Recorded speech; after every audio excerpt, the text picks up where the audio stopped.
A number of important topics in today's class.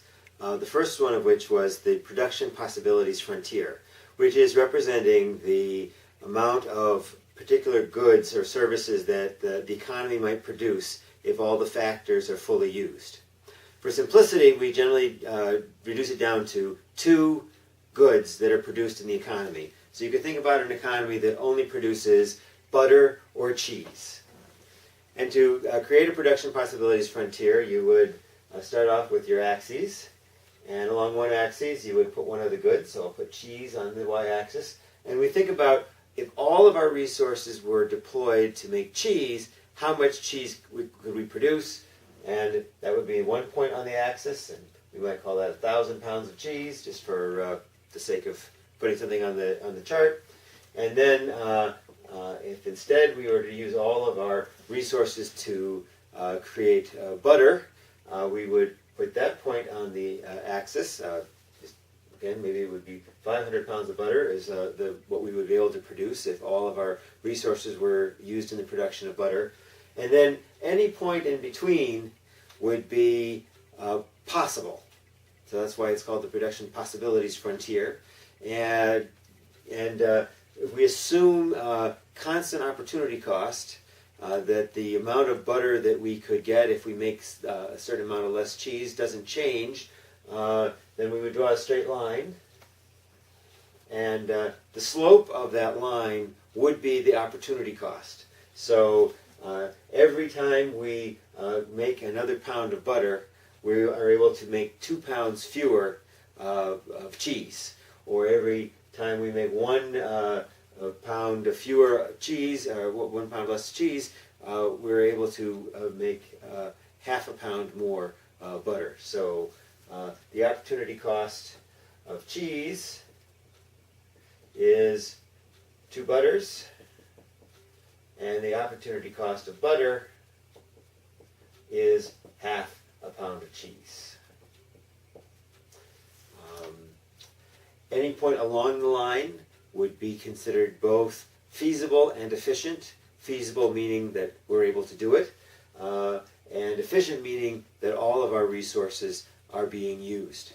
Points inside the line are also feasible. If we're able to make, in this case, say 700 pounds of butter and 200 pounds of cheese, we certainly can make 300 pounds of butter and 200 pounds of cheese. You can always make less given the resources you have. You just use fewer of them. But any point outside the line would not be feasible, not possible. We just can't do it. We don't have enough factors to be able to produce that amount. The problem with this point is that it would be considered inefficient. Inefficient meaning that not all our resources are being used, but more to the point, if we were here, we could make more cheese without making any less butter. Or we could make more butter without making any less cheese. On the efficient points along the line, there would always be a trade-off. If you want more butter, you have to have less cheese.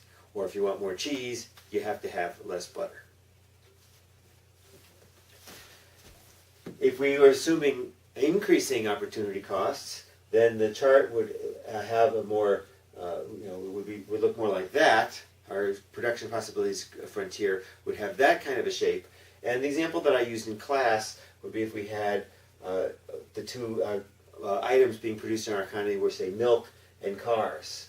And so this point would be the point where all of the resources of the economy, every single one, is being used to produce cars.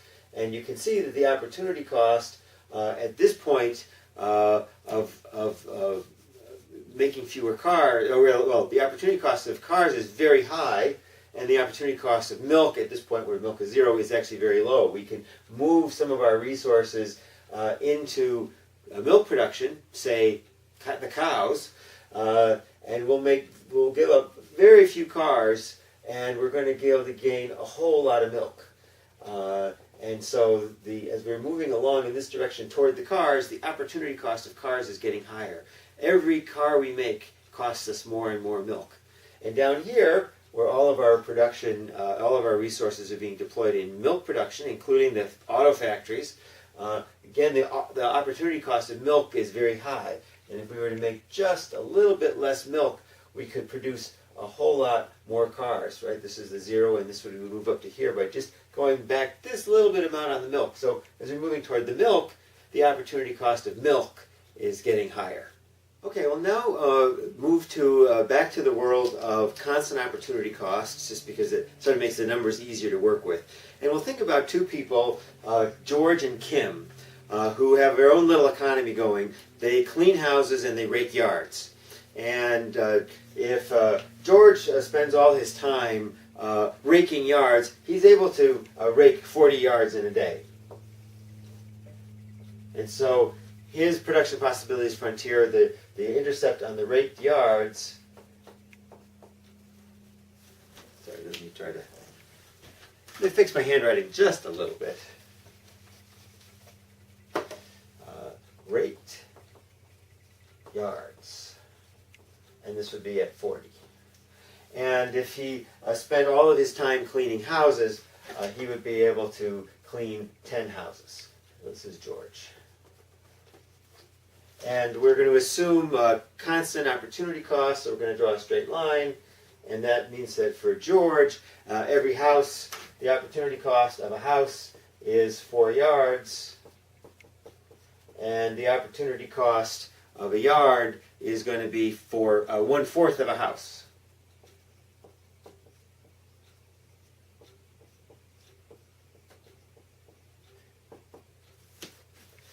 And his partner, or maybe his rival, who knows, this other person that's operating in this economy is Kim. And Kim also is working in the yard raking and house cleaning world. And if she spends all of her time raking yards, she can rake 20 yards. And so her intercept on her production possibilities frontier is going to be 20 on the raked yards axis. And if she were to spend all of her time cleaning houses, she could clean 20 houses. And so her opportunity cost is going to be 1 for 1. So the opportunity cost of a house is 1 yard, and the opportunity cost of a yard is 1 house. So she goes back and forth here. She could do either one equally quickly and use the same amount of resources to clean 1 house or to rake 1 yard. So now the question becomes, can these two people improve their situation by specialization in trade? Now, you always want to specialize in the service or the good in which you have a comparative advantage. And you know you have a comparative advantage if your opportunity cost is lower. So it's really easy to look at this and see that the opportunity cost for George of yards is lower, because the yard is only 1/4 of a house, while Kim, her opportunity cost of a yard is a whole house.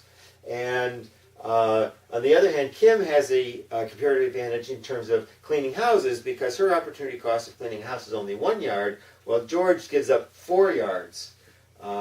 So the specialization in cleaning houses should be Kim.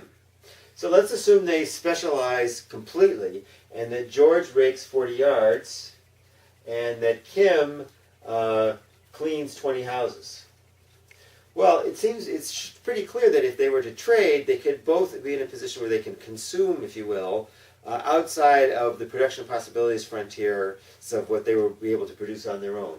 So let's say George were to rake 20 yards and give rake 40 yards and give 20 of them to Kim. That means he would be able to consume 20 yards raked. And let's say Kim cleaned 20 houses and gave 10 of them to George. So they're each specializing, and then they're each trading half of what they do with the other person.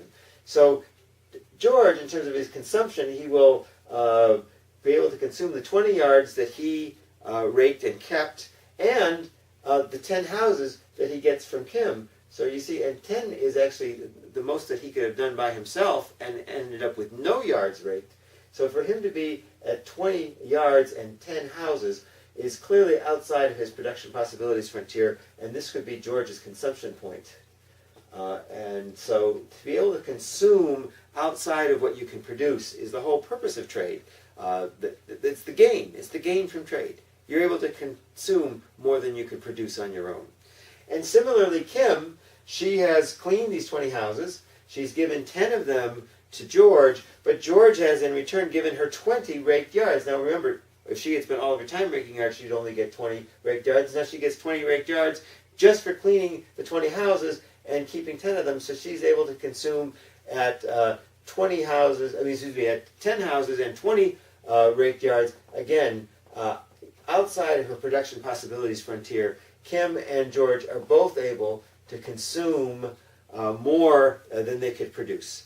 Again, there is a gain from trade for both people. Because the opportunity costs differ, each of them has a comparative advantage in one item and a comparative disadvantage in the other. And so, as I mentioned in class, comparative advantage, you can't just compare Kim to George. You can't just compare houses to yards. You have to sort of look at all four things at once. What is George's opportunity cost of yards? What is Kim's opportunity cost of yards? Which is lower? And you would most likely see that if, since the opportunity cost of the other item will be the reciprocal, that if George has a lower opportunity cost in terms of yards, then it must be true that Kim has a lower opportunity cost in terms of houses, because they're going to be the reciprocals. So I know we've been through this a few times, but just understand what a production possibilities frontier is, what it represents, and how we can use the information on the production possibilities frontiers to identify the potential for gains from trade when this could be two countries, two different kinds of what sorts of ideas can be generated by thinking about how these two individuals in a very simplistic economy can gain from trade. A question that came up in class that I guess I don't think I really answered quite accurately was I was asked whether or not you can think about efficiency, as a production possibility frontier as the maximum efficiency. And I said no, and that's actually true. The production possibility frontier is efficient, and then everything inside would be inefficient. But you could talk about degrees of inefficiency, that if you're inside the production possibilities frontier, you could think about how far away you are from that frontier, and the farther away from it you are, the more inefficient you are. So I guess in that sense you could think about it as you get closer to the production possibilities frontier, you're becoming more efficient. But as I said, I'm just struggling with this idea that you're more efficient when you're actually not efficient at all. I mean, that by definition, if you're able to gain, to produce more of one thing without giving up some of the other, even if it's just a tiny little bit, you're inefficient. And you want to get that last little bit of additional production if you can get it at no cost. So you're going to want to get it. So you're in an inefficient point. But it is true that there might be some meaning to the idea that this point would be much more inefficient than this one, because this one is closer to the production possibilities frontier.